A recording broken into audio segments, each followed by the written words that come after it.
الفقرة احنا هنتكلم عن الفن والمجتمع. الفن والمجتمع وجهين لعملة واحدة، لكن بما ان المصريين دلوقتي اكتر حاجة بيتكلموا فيها هي السياسة، اذا احنا هنتكلم عن الفن والسياسة. ضيفنا اللي هيكلمنا عن الموضوع هو الشاعر الغنائي الاستاذ اشرف امين. اهلا بك. اهلا بحضرتك، اهلا وسهلا، مساء الخير. حضرتك عارف طبعا النهارده اليوم العالمي للتلفزيون. كل سنه وانتم طيبين. حضرتك التلفزيون طيب. المصري. كنت بتتفرج على التلفزيون وانت طفل؟ اكيد طبعا، احنا متربيين كلنا على التلفزيون المصري، ما كانش في حاجه تانية غير التلفزيون المصري. تمام. طيب ايه اهم الحاجات اللي كانت بتلفت نظرك في التلفزيون المصري، الحاجات اللي انت كنت بتحبها بتفضلها عن غيرها، وايه التغيرات اللي الحاجات دي حصلت فيها على مدى السنين؟ بسم الله الرحمن الرحيم. الاول احب اوجه تعزيه لاهالي افراد وجنود القوات المسلحه الشرطه المصريه في مصابهم الاليم يعني، ونحتسبهم عند الله شهداء يعني.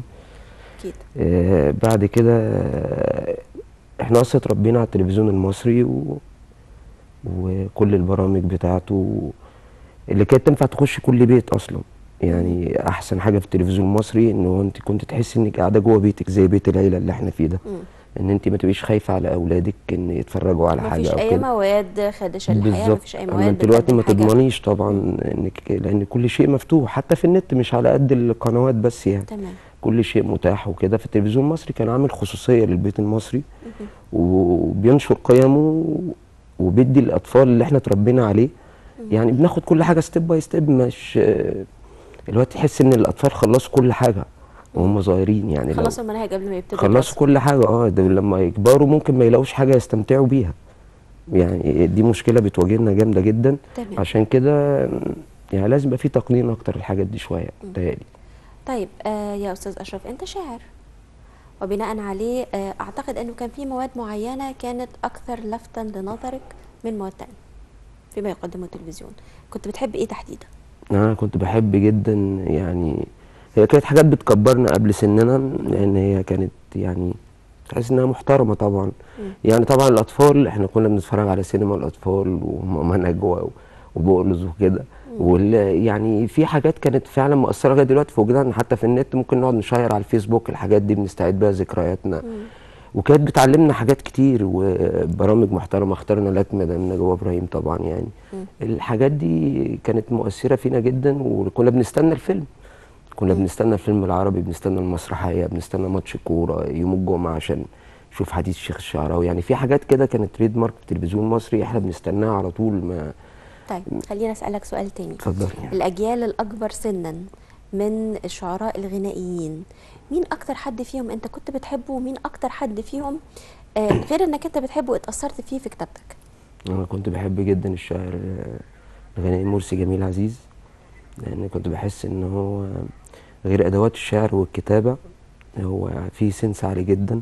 يعني احساسه كان هو اللي باين على الورق اكتر من الكلمات. يعني هو كان مصدق، وطبعا كان من حظه السعيد يعني كان زميله في رحله كفاحهم الموسيقار بليغ حمدي، اللي انا بعتبره يعني ده المثل الاعلى في الموسيقى، وهو اللي عمل نقله دخل الموسيقى الحديثه ويعني هو اللي عبر عن الفن الشرقي. يعني في عز ما هو اللي حدث ودخل آلات غربي واللي اما هو الراجل اسمعي الاغاني لغايه النهارده تلاقيه هو اللي كان محافظ على النهج الشرقي بتاع الغنوه المصريه قبل ما نروح بقى للارتام الجديده والار ام بي واللي مش عارف ايه. يعني حاجات كده احنا بنحاول النهارده لا فين وفين، حتى لما بنعمل لحن شرقي وبنحاول نحطه على الارتام الجديده الناس ما بتحسش انه شرقي.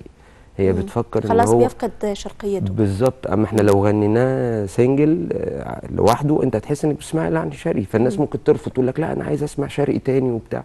هو شرقي يا جماعه، بس يعني هو ده التحديث بتاعه، او هو ده اللي الناس النهارده ودانها اخدت عليه وعايزه تسمع الشكل ده. تمام يا اشرف.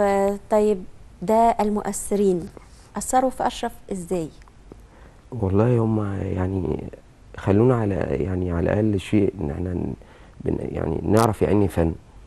نحب الكلمه الحلوه، نحب اللحن الجميل. ما كانش في ايامها يعني، حتى لما قالوا ان في موجه شعبيه زمان، الموجه الشعبيه زمان دي كان برضو كلامها حلو ايوه تستطعمه. بالظبط. مع مرور الوقت كمان انت حسيت انها كانت بتحكي فتره زمنيه. يعني فتره مثلا المطرب الكبير احمد عدويه، في ناس كتير زمان لما كانت تسمع احمد عدويه في التاكسي ولا بتاع يقول لك ده شعبيين ومش عارف ايه، هي كانت بتعبر عن نبض معين وعن حالات معينه، طبعا لا احمد بخلاف عدويه صوته كان قوي جدا، رهيب جدا. لا والليالي بتاعته يعني كانت قويه جدا. انا بكلم حضرتك كمان على نوع الكلمات، كانت هي غير الكلمات اللي بتتغنى في الوقت ده. طيب انت بتختار كلماتك ازاي؟ انا بختار كلماتي باحساسي، ما بحاولش يعني ما بحاولش اقرر قبل ما اكتب. يعني ما اغركش مثلا انك دلوقتي مشهوره قوي اغاني التوك توك اللي موجوده دلوقتي في بس الافلام اه اللي موجوده افلام التوك توك برضو الافلام الشعبيه. فما وعلى اغركش فكره الانتقال السريع انك انت تكتب حاجه كده؟ لا انا مش هعرف، مم. يعني مش هعرف بجد، يعني يعني مش هقول لك ان انا هو مش قرار، يعني هو بيبقى هو تكوين، يعني هو تكوين، يا تعرف يا ما تعرفش، انت بتطلع احساسك وبيئتك وكل حاجه. وعلى فكره ما كنتش قاصد بكلمه شعبي ان حاجه، احنا برضو بقينا ما في بنفرقش فرق بين بين كلمه الشعبي شعبي والاسفاف. والاسفاف. هو شعبي، ما هي مصر كلها احنا شعبي، يعني طيب مصر كلها كده. انت بقى بتكتب ايه؟ انا بكتب يعني معظم الكتابه اللي بميل ليها، يعني بحاول اكتب كتابه تخاطب العقل، طيب الاحساس. هقول لك، خليني اسالك السؤال بطريقه تانية. اتفضلي. ايه من الاغاني اللي انت كتبتها حققت شهره؟ مثلا انا كتبت شعور ورادي بيه الفنان محمد محي في ألبوم صورة ودمعة سنة 2000 كده تقريبا، وفي شريط مظلوم عملت معاه طول النهار والليل وما بقتش فاضي، وعملت الفنان فضل شاكر حقي عليك، الفنان أحمد سعد أمانة، والفنان سامو زين، والفنانة بشرى أمان أمان. يعني حاجات كتير، بس كلها يعني أنا بحاول أركز فيها إنها تبقى غنوة تنفع تخش كل بيت، حتى لو اتصورت كليب، وما تحمل، ما ينفعش تكون انت تحمل معنيين درست يعني. ادب عربي؟ لا انا ادري، انا اصلا خريج بكالوريوس تجاره، بعتمد على كل التثقيف بتاعي في القرايه، يعني ان انا اقرا حتى، بس طيب معظم حاجتي في الشعر يعني. كشاعر غنائي احتجت مثلا انك انت تدرس بحور الشعر العربي والعروض وما الى ذلك، وتختار بقى ايه منها اللي ينفع يتحول لاغنيه، ولا الاوزان بتاعه الاغاني بتظبطها ازاي؟ لا هي الاوزان بتاعت الاغاني طبعا تخضع للعروض يعني الحاجات دي لازم تدرس، لان انت أو يعني لازم تعرفها عشان تعرف تمشي جوه القوالب اللي انت بتختارها. هي بتفيدني بقى في ايه؟ انا النهارده لو ما عرفتش العروض والبحور والحاجات المتغيره دي، انا هفضل اكتب في قالب واحد تقريبا.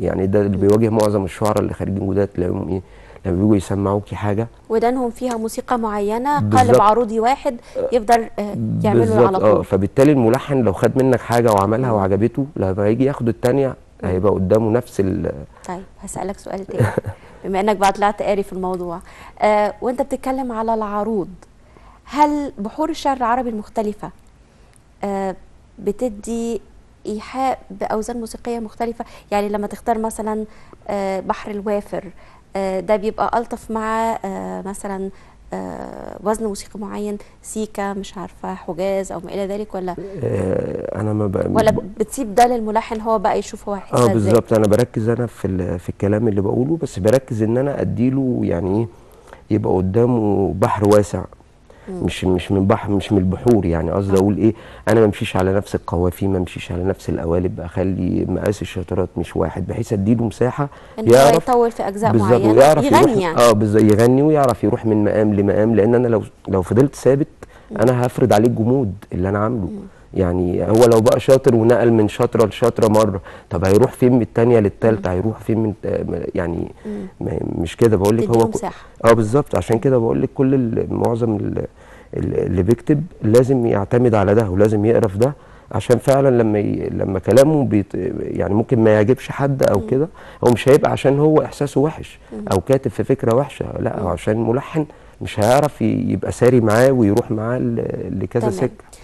عادة الفنان يجي يقول لك انا عايز اغنيه عن الموضوع الفلاني، او الملحن يجي يقول لك انا عايز اغنيه في الموضوع الفلاني، ولا انت بتكتب الاغنيه والناس بتقراها وتختار ما بين مجموعه من الاعمال، لا انا عايز دي، لا انا عايز دي؟ والله حضرتك النهارده احنا لما بنيجي نشتغل الدنيا ماشيه ازاي؟ بقينا بنشتغل في يعني باساليب جديده خالص ما حدش اشتغل بيها قبل كده. يعني عمرك مثلا سمعت اغنيه مزيكا وبعدين ركبت لها انت الكلام؟ هو ده معظم الاحداث كده. يا نهار ابيض. معظم الاحداث الجديده كده، ده يعني مش عارف هي بتبقى اي ضمانا لجوده الالحان في الاول، لان مش شرط الكلام الكويس بقى يتلحن كويس، ولا هو ضمان مش عارف، او هم يعني ايه الفكره في دي، ان احنا بنبدا من ده يعني الموضوع بقى من الاخر للاول. يعني وكل حاله ليها بقيت ظروفها. بحسه يعني في، بس طبعا في ملحنين شاطرين جدا بيعجبهم الكلام بياخدوه على ورقه زي المتعارف عليه زي الصح يعني، بيشتغلوا بيه. بس النهارده ساعات انت بيجي مطرب اللي بيسهل عليك الامور بقى فعلا لما يجي يقول لك انا عندي فكره معينه، دي اصعب حاجه بتواجهني، ان الاقي الفكره اللي عايز اكتبها. ما هو كلنا ممكن نكتب كلام جميل، بس ايه الجديد يعني؟ التناول. تمام. بالظبط. فلما بيجي مطرب يبقى عنده فكره، ده يبقى هو كده اداكي نص الطريق.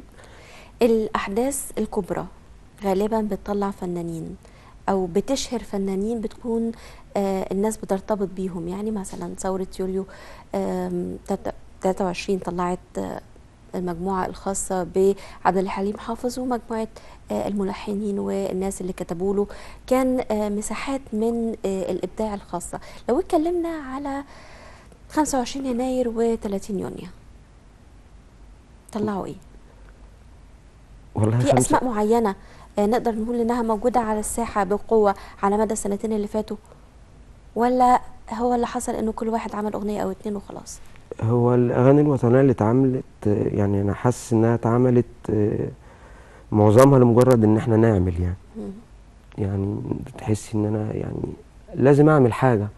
اما التوجه بحس انها كانت ناقصه التوجه، يعني باستثناء حاجات بسيطه، والناس تفاعلت مع الحاجات دي، يعني زي غنوه الفنان الكبير محمد منير ازاي ترضي لي حبيبتي ايام ثوره يناير، الناس تفاعلت معاها جدا وتجاوبت معاها واديتهم نيرف وحسستهم بمصر. وغنوه رامي جمال وعزيز شافا اللي هي يا بلادي، دي برضو اثرت. بس قصدي اقول ايه، مش بنفس الشكل بتاع زمان. كنت بحس ان بتوع زمان حاسين اكتر. الثوره ليها ليها مطرب واحد ومجموعه محدوده من الكتاب اللي بيشتغلوا معاه، ليهم تقدر تقول ان هم مجموعه واحده اكثر احساسا بالموقف. بالظبط. لا وتحس ان هم عايزين يوصلوا للنتيجه والهدف. طيب انت كتبت ايه بعد يناير؟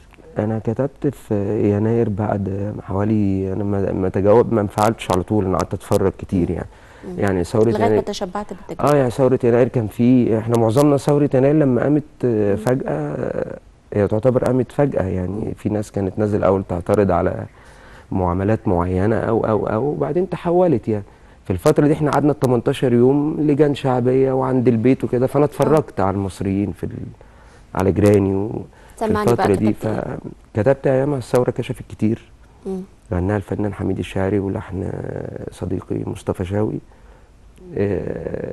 بتقول الثوره كشفت كتير، مين اللي كان مع التحرير واللي كان تحت السرير، واللي ما عادش عنده ضمير، واللي عامل فيها وزير، واللي غاطس جوه بير، واللي من جواه شرير، واللي غني لو كان فقير، واللي عايش على التحذير، واللي شايف بس ضرير، ومن الاول للاخير كل ثوره وانتم بخير.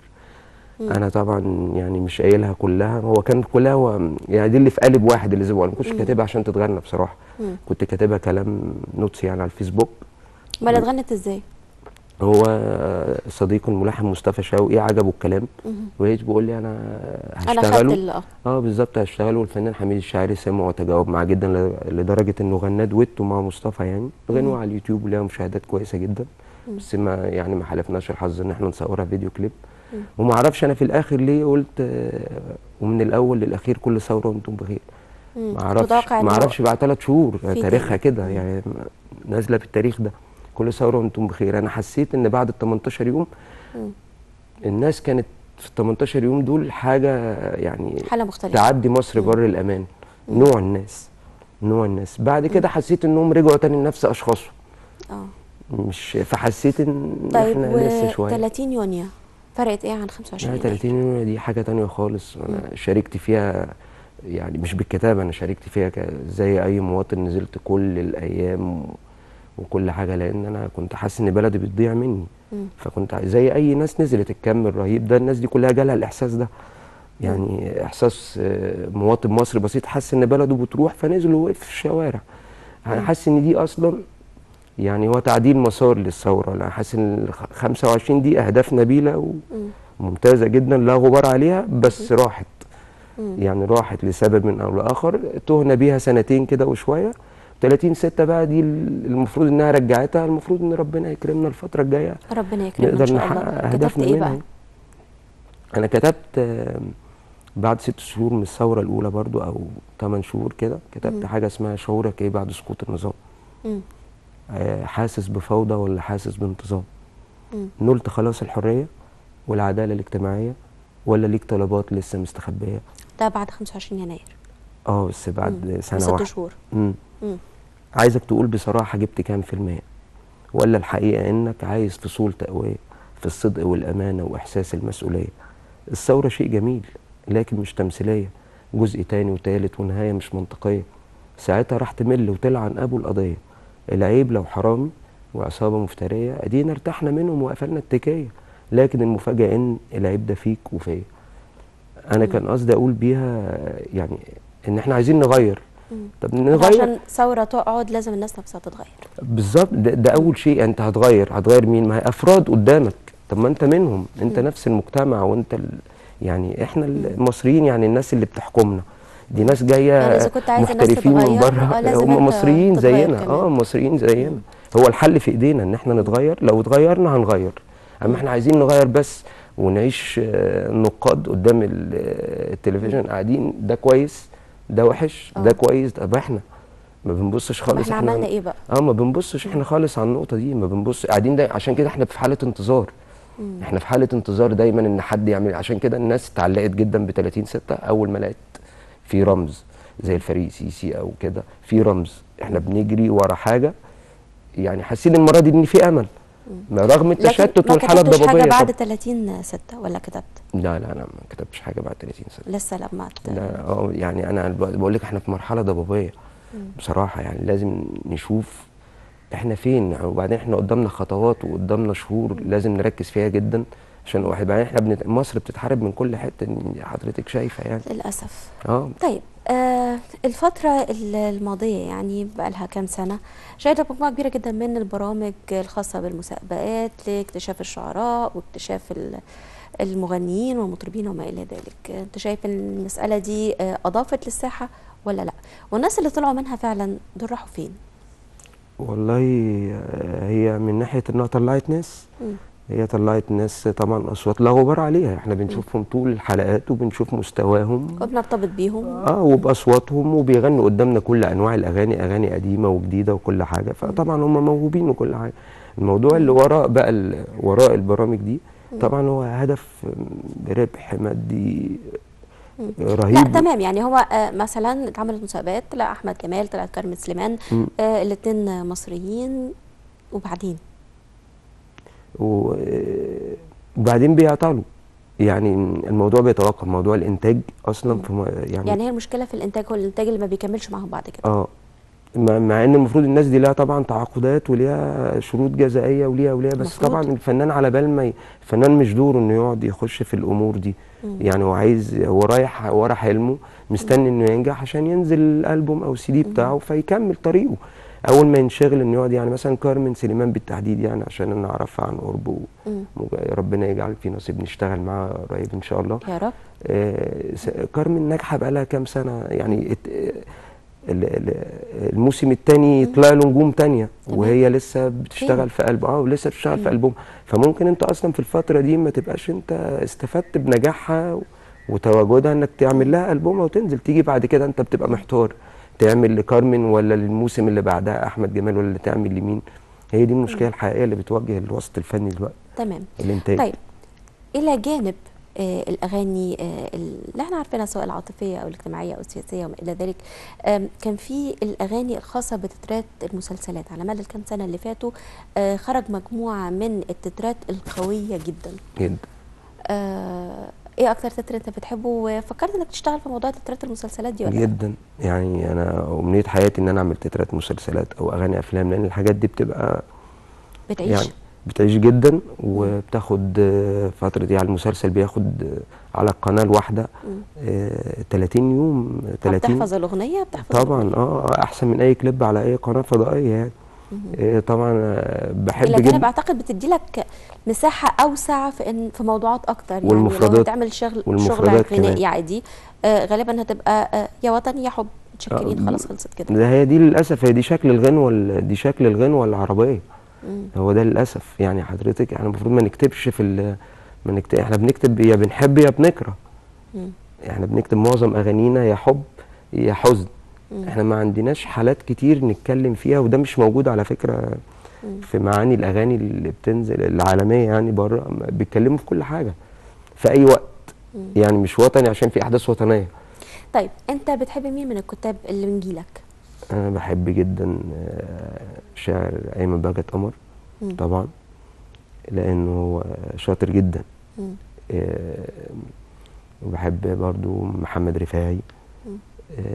بحب يعني في كذا حاجة، في كذا حد عشان ما بقاش بنسى اسامي، وفي ناس منهم شاطرة جدا، طيب. وهم موجودين يعني، وبين شطارتهم للناس سؤال بيحبوهم. تاني، في مجموعة كبيرة من الفرق الغنائية ظهرت في الكام سنة اللي فاتوا، فكرت انك انت تشتغل وتكتب لهذه الفرق ولا لا؟ والله موضوع الفرق الغنائية زي موضوع التترات بالظبط، يعني انت في الفرق الغنائية بتلاقي هي احد الفرق افرادها، المستقلة. احد الفرق الغنائية الموسيقية بيبقى احد افرادها كاتب، احد اه افرادها هو اللي بيعمل الالحان. يعني ما هم بياخدوش من بره؟ لا يعني مش في حالات بشكل محدود. كتير، بحالات محدودة، يعني مثلا حتى فريق بلاك تيما بيعمل لمحمد محي دلوقتي، نجم محمد محي، واحنا شغالين معاه في شريط واحد.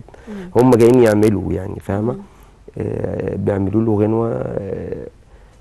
اما هم لما بيعملوا معظم افكارهم الحالة اللي هم مصدقينها، وطبعا بيترجموها كويس جدا ويعملوها زي بالظبط التترات دي احنا ما ينفعش احنا اللي نروح يعني نقدر نبحث نقول عنها يعني. انه الجيل الجديد في الفرق الموسيقية نقدر نقول فنانين متعددي الموهبة ما بين الموسيقى والكتابة، بيقدروا ان هم يقولوا اللي هم عايزينه، ما ويوصلوا بيحتاجوش الحالة عناصر اللي من هم بره. قاصدينها، هم اصلا كده وكده بيبقوا يعني تكونوا مع بعض على حالة معينة مصدقينها، بيفضلوا بقى بيعلوا فيها وبيقدروا يوصلوا. عشان كده الناس بتحسهم زي وسط البلد، زي بلاك تيما.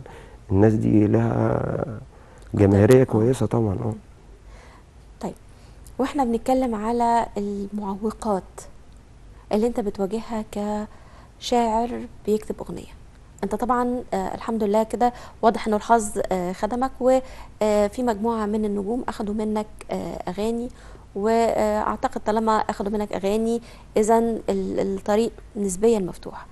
ايه بقى قبل ما الطريق يتفتح كده؟ اللي قبل ما الطريق يتفتح معوقات اللي هي الوصول. يعني انت مثلا بتكتب من امتى؟ انا بكتب من زمان جدا، انا بكتب من اولى ثانوي مثلا، ده من زمان جدا يعني. بس الطريق زمان كنت تحسي على قد ما احنا كنا فاهمين واحنا عايشينه او ماشيين فيه انه صعب جدا، هو بالمقابل دلوقتي هو سهل جدا. بالمقابل دلوقتي مع ان الدنيا اتطورت وتقدر توصل بسهوله، وهي مش كده خالص. زمان طيب. كنت انت عايز توصل للمنتج، للمطرب، للملحن، هي دي مهمتك، كنت فاكر ان ده اصعب حاجه في الحياه بتوصل لها. دلوقتي المشكله ان مفيش شركات انتاج اصلا يعني. طيب مفيش شركات انتاج. الشباب اللي حلمهم ان هم يبقوا شعراء غنائيين تقول لهم ايه؟ اقول لهم يعني ربنا يوفقكم، بس انتوا الطريق قدامكم اصعب من الاول. طولوا بالكم. يطولوا بالهم جامد يعني، لان بصراحه الوسط الفني اصلا متلخبط، مش من ثوره، مش من الثوره، من قبل الثوره بفتره. موضوع شركات الانتاج والنت المفتوح، الداونلود ده بدون حسابات بدون حقوق ملكيه فكريه يعني ده مش موجود في اي اصبحت المساله مش مربحه، مش موجود في اي فشركات الانتاج حجمت عن الانتاج. مش موجود اصل في اي دوله في العالم حضرتك يعني. ما فيش حد يعوز اي غنوه في الدنيا يعملها داونلود تبقى معاها الفلاشه يحطها في يعني ما فيش كده خالص. فدي طبعا بالنسبه لناس تانية دول راس مال، منتج راس مال. تمام. الشاعر الغنائي اشرف امين، شكرا جزيلا على وجودك معنا النهارده، ميرسي نورتنا جدا، ونتمنى لك كل التوفيق. ميرسي جدا، شرفتينا، ربنا يخليك. مشاهدينا الكرام، الى هنا انتهت هذه الحلقه من حلقات بيت العيله. طبعا كلنا بنغني، كلنا بنعبر عن مشاعرنا وبنرتبط باغاني معينه، كلنا همانا البلد دي، وجزء كبير جدا من الدندنه اللي احنا بنقولها اللي بتطلع فيها همنا الاغاني الوطنيه والسياسيه. يا رب يحسن الأوضاع، وإن شاء الله نعود للأمل والسعادة. شكرا لكم، اللقاء في حلقة أخرى من بيت العيلة.